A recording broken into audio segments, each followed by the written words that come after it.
ole ton tuma hen simple microscope book kan tile dona final image infinity in siam ve thung dona ni mo final image at infinity ti ni ta chumi tur chuan object hi focus a thin kan da nge nge phot chungai ni eng po ni se object hi focus a kan da anga mo focus bula ni loin focus a ngai focus a kan da ta ni chuan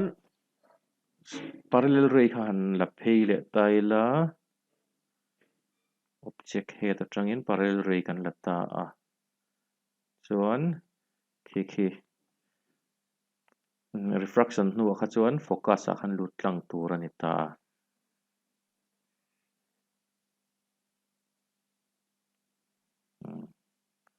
chuan ray dang han la le tai la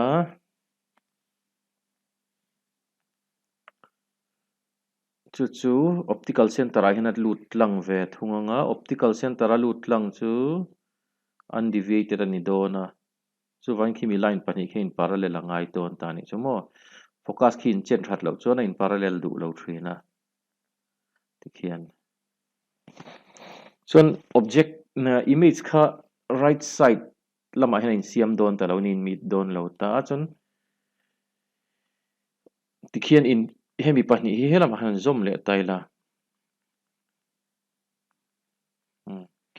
ain to hun tur chu infinity ain tok chau don ta ni mo object kha infinity image kha infinity avain siam don ta ni ma se image kha infinity in siam a chuan hi image na angle a siam a chu ron ni ngal mai ta mo mita angle a ron siam a kha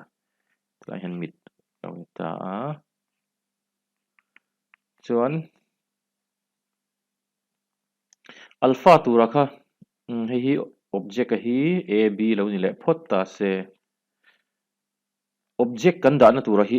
hemi angle kan lak lai hian object hi image hi chu infinity a awm mai anga diksa chuan object hi least distance of distinct vision a hian kan son le lok angai ta ni chu a b hi khoi emaw hian tilai vel hi lo ni ta se least distance of distinct vision a khamo a das b das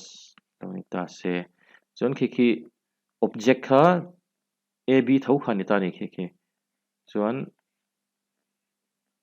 least distance of distinct vision a kan da ta chuan hei u om hei u ania chuan f nena in ang tho ta ma se u ania a sei zong chu f nena in ang tho ni a focus kan man tak tak a chu hei hi ni ta tilama hi chu minus f lampang a khani ta ni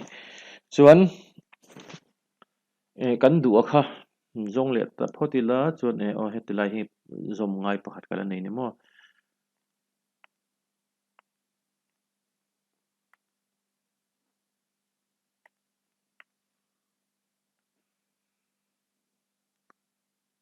khi object nina mita angle ju siam ve tur chu ni ta khi alpha mo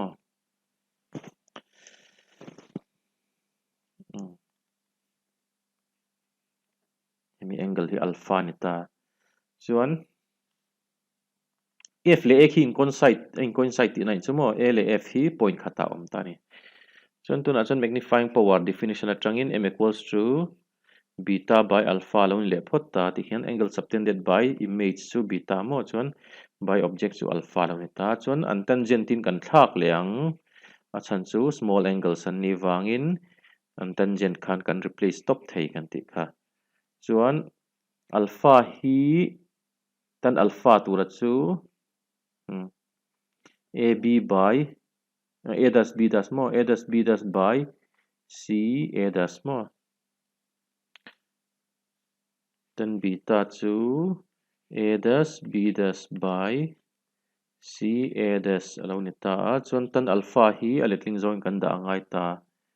tan alpha tura chu tan hei zok ni mo tan alpha lo la hei hi tan beta chu ani lo zok en tlat mai tan beta hei beta nia chu wangin CAB hingai dona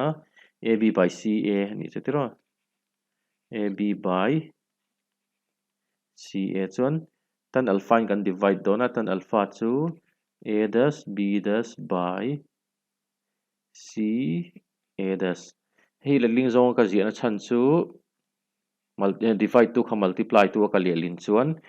ratio khalet ling ka ziak mai ta ni chuan A dash B dash khi AB na in chen tho ta hei chuan AB by CA CA dash by AB tho in ka replace thei ta ni ai na ka cancel hal de yang chuan magnifying power chu CA dash in kalo nei thei ta chuan CA dash khi engele CA dash chu a value nei sa capital D mo 25 centimeters vel kha chuan CA zo ka chu CA chu F ne na in an reng to tho wangin focal length in kan thak thei ta tikhian a zo deuh der don ta ni chuan applying sign conventions kan tianga CA dash chu minus D mo incident ray opposite zone kan la ka wangin mo C tanga te ni ta C tanga A dash chu left to right or right to left zone kan te chu against the incident ray nia negative kan la mo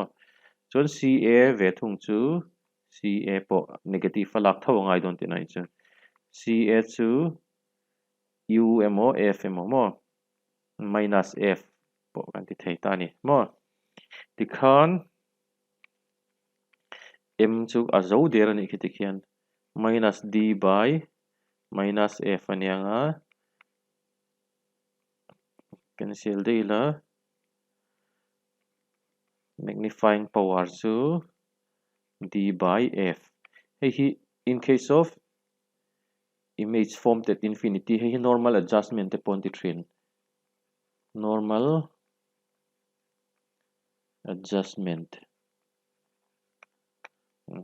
khati zong te khani du tok le thei